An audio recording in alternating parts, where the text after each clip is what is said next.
আসসালামু আলাইকুম গাইস, আজকে আমরা চলে এসেছি বিলিতি আমড়া গাছে আমড়া পাড়তে। চলো আমরা পেড়ে দেখা হচ্ছে। এই 5টাই আমরা কষ্ট করে পারলাম, ঠিক আছে। মাখা করব, মাখা করে দেখা হচ্ছে। গাইস আমড়া কাটা কমপ্লিট, চলো মাখিয়ে নিই। এবার নুন দিয়ে দিলাম, এবারে জিরে দেবো, জিরে দিয়ে দিলাম, একটু ধনে দেব, ধনে দিয়ে একটু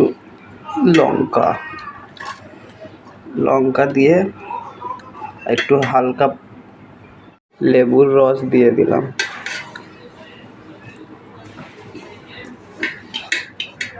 গাইস মাখানো কমপ্লিট, এবারে খেয়ে দেখা যাক কেমন লাগে।